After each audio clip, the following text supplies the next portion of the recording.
Two my channel JS coaching. আমি অনেক। তো আজকের আমাদের আলোচ্য বিষয় হচ্ছে perfect number and triangular number. Perfect number আর ট্রায়াঙ্গুলার নাম্বার নিয়ে আমরা আজকে আলোচনা। ফার্স্ট অফ অল আমাদের যেটা আছে সেটা হচ্ছে পারফেক্ট নাম্বার থেকে ভালো করে জানতে হবে। তাহলে পারফেক্ট নাম্বার কাকে বলা হচ্ছে? এমন সংখ্যা যে সংখ্যার ফ্যাক্টর এবং ওই সংখ্যাটাকে যোগ করলে, এমন সংখ্যা যে সংখ্যার এবং ওই সংখ্যাটাকে যোগ করলে ওই সংখ্যাটার দ্বিগুণ ভ্যালু পাই, সেটাকেই বলা হয় পারফেক্ট নাম্বার। মানে হচ্ছে ধরে নাও 6, যে কোনো একটা সংখ্যা। হ্যাঁ, এবার এই 6 এর যে পদকগুলি রয়েছে বা ফ্যাক্টর গুলি রয়েছে সেগুলো হচ্ছে 1 into 6, অথবা এটাকে লেখা যেতে পারে 2 into 3। এখানে দেখো আমরা এখানে 1 2 3 6, এই প্রত্যেকটা সংখ্যাকে যদি যোগ করি তাহলে 1 2 3, যদি যোগ করি তাহলে কত পাবো? 12। বুঝা গেল? তাহলে হচ্ছে 6 যে সংখ্যাটা ছিল তার যে মোট ফ্যাক্টর, সেই ফ্যাক্টর গুলিকে যোগ করলে 6 এর দ্বিগুণ সংখ্যা আমরা পাই। তাহলে এটা হচ্ছে একটা পারফেক্ট নাম্বার। তাহলে 6 একটা পারফেক্ট নাম্বার। তারপরে আরো কতগুলি পারফেক্ট নাম্বার আছে যেগুলো নিয়ে আলোচনা করব। তারপরে আমি যে সংখ্যাটা তোমাদেরকে বলছি সেটা হচ্ছে 28। কি কোনো পারফেক্ট সংখ্যা নাকি অন্য কিছু? দেখো কি করে লেখা যেতে পারে এটাকে। 4 গুণ 7 লেখা যেতে পারে এটাকে। 4 7 28। তাহলে 28 গুণ 28 গুণ 1 লেখা যেতে পারে, বা 1 গুণ 28 লেখা যেতে পারে। এটাকে লেখা যেতে পারে 2 গুণ 2 গুণ 7। এই প্রত্যেকটা সংখ্যাকে যোগ করলে দেখবা আমরা পাবো 28 ও একটা পারফেক্ট নাম্বার হবে। এবার এই পারফেক্ট নাম্বার আমাদের খুব বেশি নেই। পারফেক্ট নাম্বার খুব বেশি নেই। 6 একটা পারফেক্ট নাম্বার, মনে রাখতে হবে এগুলো। 28 একটা পারফেক্ট। তারপরটা হচ্ছে 496 একটা পারফেক্ট নাম্বার। আরটা হচ্ছে 8128। 8128 একটা পারফেক্ট নাম্বার। তো এই চারটে পারফেক্ট নাম্বার মনে রাখলেই আমাদের হয়ে যাবে। পারফেক্ট নাম্বার কাকে বলে? এমন নাম্বার যে নাম্বারের ফ্যাক্টর গুলিকে যোগ করলে ওই নাম্বারের দ্বিগুণ সংখ্যা পাই, সেটাকেই বলা হয় পারফেক্ট নাম্বার। এবার এই পারফেক্ট নাম্বার আমাদের ম্যাথমেটিক্সে খুব কম সংখ্যক। এর যে নাম্বারটা আছে সেটা হচ্ছে ট্রায়াঙ্গুলার নাম্বার। ট্রায়াঙ্গুলার মিন্স ত্রিভুজ সংখ্যা। মানে যে সংখ্যাগুলি দিয়ে ত্রিভুজ তৈরি করা যায় সেই সংখ্যাগুলিকে বলা হয় ট্রায়াঙ্গুলার নাম্বার। যেমন 1 3 6 10 15 21 28, এই যে সংখ্যাগুলো আছে এগুলো হচ্ছে একটা ত্রিভুজ সংখ্যা। এবার ত্রিভুজ সংখ্যা বের করার একটা নর্মাল ফর্মুলা আছে, সেটা কি? n into n plus 1 by 2। যেখানে n এর মান শুরু হয় 1 2 3 4 ডট ডট ডট ডট, এরকম ভাবে চলতে থাকে। কারণ n এর মান 1 থেকে শুরু হয় আর ন্যাচারাল নাম্বার ইনফিনিটি অব্দি চলতে পারে। এবার এই n এর ভ্যালু এখানে পুট করলে যে যে মানগুলো আমরা পাই সেই মানগুলোই হয় একটা ত্রিভুজ সংখ্যা। যেমন n এর ভ্যালু যদি আমরা এখানে 1 পুট করি তাহলে n এর জায়গায় 1 বসাবো, তাহলে 1 প্লাস 1 বাই 2। তাহলে আমরা এখানে পাবো হচ্ছে 1 ইন্টু 2 বাই 2, কাটাকাটি করলে 1। তাহলে 1 একটা ট্রায়াঙ্গুলার নাম্বার বা ত্রিভুজ সংখ্যা হবে, যে সংখ্যা দিয়ে একটা ত্রিভুজ অঙ্কন করা যায় বা তৈরি করা যেতে পারে। তারপরে যদি এখানে n এর ভ্যালু 2 বসাই, এখানে যদি n এর ভ্যালু 2 বসাই তাহলে 2 ইন্টু 2 প্লাস 1 বাই 2 হবে। এই 2 2 কেটে যাবে, তাহলে 2 আর 1 যোগ হয়ে কত হবে? 3। তাহলে 3 একটা ট্রায়াঙ্গুলার নাম্বার। তারপরে ধরো এরকম আরো কিছু সংখ্যা নিচ্ছি আমি। ধরো n এর জায়গায় আমি 3 বসালাম, তাহলে 3 ইন্টু 3 প্লাস 1 বাই 2। আচ্ছা, তাহলে 3 ইন্টু 3 আর 1 যোগ করলে 4 বাই 2, মানে হচ্ছে এখানে হবে 2। 3 দুগুণী 6। তাহলে 6 একটা ত্রিভুজ সংখ্যা। তারপরে একইভাবে n এর জায়গায় 4 বসালে আমরা আরেকটা সংখ্যা পাবো, এখানে 2 5 দুগুণী 10, তাহলে 10 এক ত্রিভুজ সংখ্যা। তাহলে এরকম ভাবে চলতে থাকবে। তাহলে ত্রিভুজ সংখ্যাগুলিকে আমরা কিভাবে লিখতে পারছি দেখো। তাহলে 1 3 6 10। দেখো এখানে ডিফারেন্স কত? এখানে ডিফারেন্স 2। এটা থেকে এটার ডিফারেন্স কত? 3। এখান থেকে এখানে ডিফারেন্স কত? 4। তো পরের যে সংখ্যাটা আসবে সেখানে ডিফারেন্স কত হবে? 5, তার মানে 15 হবে। তারপরে যে সংখ্যাটা কত আসবে? এটা 21 আসবে, মানে ডিফারেন্স কত আসবে? 6। তারপরে সংখ্যাটার ডিফারেন্স কত আসবে? 7, মানে 28। তারপরে সংখ্যার ডিফারেন্স কত আসবে? 8। আবার 8 আসা মানে কত? 28 এর সঙ্গে 8 যোগ করলে 36। এইভাবে হচ্ছে ট্রায়াঙ্গুলার নাম্বারগুলি চলতে থাকে। এবার বা ত্রিভুজ সংখ্যাগুলি চলতে থাকে। এবার দেখো 1 সংখ্যাটা, 1 একটা সংখ্যা যে সংখ্যা দিয়ে একটা ডট অঙ্কন করা যায়। তাহলে ডট একটা ত্রিভুজকে ইন্ডিকেট করতেই পারে বা অন্য যে কোনো পলিগনকে ইন্ডিকেট করতেই পারে। তাহলে একটা ডট দিয়ে আমরা ত্রিভুজ অঙ্কন করতে বলতে পারো পারি, মানে সেটা একটা ত্রিভুজকে ইন্ডিকেট করতে পারে। তারপর হচ্ছে 3টে ডট। 3টে ডট কিরকম ভাবে আছে? এই একটা ডট, এই একটা ডট আর এই একটা ডট। তার মানে সংখ্যাটা হচ্ছে 3, তাহলে এই 3 দিয়ে একটা ত্রিভুজ অঙ্কন করা যাচ্ছে এরকম ভাবে, ত্রিভুজ সংখ্যা এটা। তারপর হচ্ছে কত, 6, 6টা সংখ্যা, ব্যাস 6 দিয়ে একটা ত্রিভুজ হয়ে গেল। একইভাবে 10 দিয়ে একটা ত্রিভুজ হবে, আবার হচ্ছে 15 দিয়ে একটা ত্রিভুজ হবে, 21 দিয়ে একটা ত্রিভুজ হবে, 28 দিয়ে একটা ত্রিভুজ হবে। তাহলে এরা হচ্ছে প্রত্যেকটা একটা ত্রিভুজ সংখ্যা। তাহলে ত্রিভুজ সংখ্যা বের করার সাধারণ ফর্মুলা কি, n ইন্টু n প্লাস 1/2, যেখানে n হলো 1 2 3 4 5 6, এইভাবে চলতে থাকে। আশা করি বুঝতে পেরেছো। তো তারপরে দেখি কি আছে, তারপরে আছে আমাদের হচ্ছে রোমান সংখ্যা। রোমান সংখ্যা, রোমান সংখ্যার ক্ষেত্রে i ইজ ইকুয়াল টু 1 হয়, এবার double i is equal to 2 হয়, এগুলো তোমরা জানো।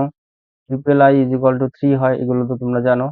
তো শুধু v ইজ ইকুয়াল টু 5 হয়, চারটে লিখছি না। আবার x ইজ ইকুয়াল টু কত হয়, x ইজ ইকুয়াল টু 10 হয়। আচ্ছা, আরো কিছু জিনিস আছে সেগুলো আমি একবারে বলে দিই, দেখে নাও। আচ্ছা, 50 কে লেখা হয় হচ্ছে তোমার l দিয়ে, l is equal to 50 Roman সংখ্যায়। তারপরটা হচ্ছে c, c is equal to হচ্ছে সেঞ্চুরি মানে 100। তারপরটা হচ্ছে d, d মানে হচ্ছে, d মানে হচ্ছে 500। আচ্ছা, তারপরে m মানে হচ্ছে হাজার, m মানে হচ্ছে 1000, m মানে হচ্ছে 1000, তাই তো। এবার কোন একটা সংখ্যা ধরে নাও এরকম আছে 40, 40 কে আমরা রোমান সংখ্যায় কি করে লিখবো, 40 কে আমরা রোমান সংখ্যায় কি করে লিখবো। এবার দেখো 50 মানে কত, 50 মানে হচ্ছে l, আর x মানে কত, 10, তাই তো। এই যদি আমরা এই x টাকে আগে লিখি আর l টাকে পরে লিখি, তাহলে সেটা 40 কে নির্দেশ করবে। কিন্তু যদি আমরা l টাকে আগে লিখি, x টাকে পরে লিখি, তাহলে সেটা 60 কে নির্দেশ করবে, কারণ এটা হচ্ছে 50 আর তার সঙ্গে প্লাস 10 করলে আমরা 60 পেয়ে যাব। কিন্তু x টাকে আগে লিখলে কি হবে, যে 50 থেকে 10 বিয়োগ হবে, 50 থেকে 10 বিয়োগ হবে, বোঝা গেল। আচ্ছা, তাহলে 40 কে আমরা এক্সেল আকারে লিখতে পারি, তাহলে 60 ইজ ইকুয়াল টু lx, এরকম ভাবে হলো। তারপরে যদি কোনো একটা সংখ্যা থাকে 42, তাহলে 42 কে কি করে লিখবো, দেখো এক্সেল লিখলাম, হ্যাঁ, এক্সেল মানে কত 40, তার সঙ্গে আর 2 যোগ করে দাও মানে 42, তার মানে হচ্ছে এক্সেল 2, এটা হচ্ছে 42 কে নির্দেশ করবে। তারপর ধরে নাও 49 আছে, 49 কে কি করে লিখবো, 49 কে লিখবো হচ্ছে এল এক্স। আচ্ছা, এল এক্স না, সরি এক্সেল, এক্স এল। এবার এটা হলো 40, তার সঙ্গে কত যোগ করব, 9, এবার হচ্ছে আই এক্স, 9 মানে তো আই এক্স, তো এটা হলো হচ্ছে 49। তারপরে যদি 90 হয়, ধরো 90 যে কোনো একটা সংখ্যা, এবার 90 সেক্ষেত্রে আমরা নেবো সেঞ্চুরি, তো সেঞ্চুরি থেকে 10 বাদ দেবো, তাহলে এক্স সি, এটা হচ্ছে 90। যদি 99 হয় তাহলে কি হবে, এক্স সি আই এক্স, এটা হচ্ছে 99 কে বোঝাবে। তারপরে কি আছে, ধরে নাও 101 কোন একটা সংখ্যা 100, তাহলে এটাকে কি করে লেখা যাবে, তার সাথে এক যোগ করে দাও, তাহলে 101 হয়ে গেল। এটা হচ্ছে ধরে নাও 312 কোন একটা সংখ্যা, 312 মানে হচ্ছে তিনটে সি, একটা সি মানে 100, দুটো সি মানে 200, তিনটে সি মানে 300, তার সঙ্গে 12 মানে হচ্ছে 10 আর 2, বোঝা গেল। তাহলে এটা হচ্ছে 312 কে নির্দেশ করবে। ধরে নাও 399, 399 যে কোনো একটা সংখ্যা, এটাকে রোমান হরফে কি করে লিখবো, 300 আছে মানে তিনটে সি হবে, আচ্ছা 99 আছে, তার মানে হচ্ছে আমরা কি করব, এখান থেকে সি সি, এটা মানে হচ্ছে 90, তার সঙ্গে 9 যোগ করে দেবো, ব্যাস এটা হয়ে যাবে 399। তারপরে সংখ্যাটা ধরে নাও 600 হয়, 600 কে আমরা কি লিখতে পারি, আচ্ছা 500 মানে কি ডি, তার সঙ্গে 100 যোগ করে দিলে আমরা 600 পেয়ে যাবো, তাই ডিসি মানে হচ্ছে 600 কে বোঝাবে। 859 আছে, সংখ্যাটার মান কত হবে, 800 হচ্ছে 500-র উপরে, তাহলে ডি লিখলাম, তিনটে সি মানে 800 হলো, আর এখানে 59, তো 59 লিখতে হলে আমরা কি করব, এল আই এক্স, এল মানে 50, তার সঙ্গে আই এক্স লিখতে হলে 9 হবে। তারপর ধরে নাও যে কোনো একটা সংখ্যা 1209 আছে, যে কোনো একটা সংখ্যা, তাহলে এটা রোমান হরফ কি হবে, আচ্ছা যেহেতু এটা হাজারের বেশি হয়ে গেছে তাই আমরা এম দিয়ে লিখবো। তারপর হচ্ছে 200, তাহলে দুটো সি দেবো, তারপর এটা হচ্ছে 209 মানে আই এক্স দিয়ে দেবো, এটা হয়ে গেল 1209। ধরুন আর একটা সংখ্যা আছে 1558, তাহলে 1558 কে কি করে লিখবো আমরা, 1500 মানে হচ্ছে হাজারের বেশি, তাই হাজারের জন্য এম, আর 558 আছে তাই 500-র জন্য ডি। আচ্ছা, তারপর হচ্ছে 58 কে লিখতে হলে আমরা কি করব, এল মানে 50, তার সঙ্গে ভি আই আই সংখ্যা যেটা 1558 কে। আর একটা জিনিস মনে রাখতে হবে, সেটা হচ্ছে এই রোমান হরফের ক্ষেত্রে তোমার যেটা যে এল আর ডি, এল ডি আর হচ্ছে আর একটা জিনিস ভি, এগুলো কখনো রিপিট হয় না, এগুলো কখনো রিপিট হয় না। কিন্তু আই এক্স সি এম এইগুলো ম্যাক্সিমাম কোন একটা রোমান হরফে 3 বার ব্যবহৃত হতে পারে। পরের যে সংখ্যাটা আছে সেটা ধরে নাও এরকম আছে 3999, এরকম একটা সংখ্যা আছে। তাহলে এটার রোমান হরফ কি হবে? 3 মানে কত? 3000, তাহলে 3 বার এম লিখবো, 3 বার এম মানে 3000 হয়ে গেল। তারপর হচ্ছে 999, 999 কে আমরা কি করে লিখবো? এম ই লিখবো, মানে হচ্ছে 900 সিএম, মানে হচ্ছে 900 কে বোঝাচ্ছে, মানে 1000 থেকে 100 বাদ দিয়েছি তাই সিএম হলো। তাহলে এটা 3999 কে ইন্ডিকেট করবে। আশা করি প্রত্যেকটা কোশ্চেনের অ্যান্সার ভালো করে বুঝতে পেরেছো। এবার ভি জিনিসটা কি? ভি মানে হচ্ছে ভি বার, এর মানে হচ্ছে 5000। আচ্ছা, আইভি, আইভি মানে 4, তার বার মানে হচ্ছে 4000 কে বোঝাবে। এরকম ভাবে এই রোমান হরফগুলি চলতে থাকবে। এবার হচ্ছে আমাদের এমসিকিউ কোশ্চেন রয়েছে, 10টা এমসিকিউ রয়েছে, সেই 10টা এমসিকিউ আমরা সলিউশন করি।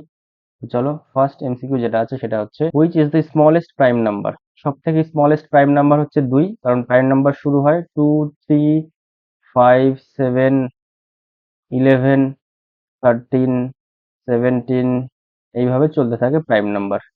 তাহলে সব থেকে ছোট এবং ইভেন প্রাইম নাম্বার হচ্ছে 2।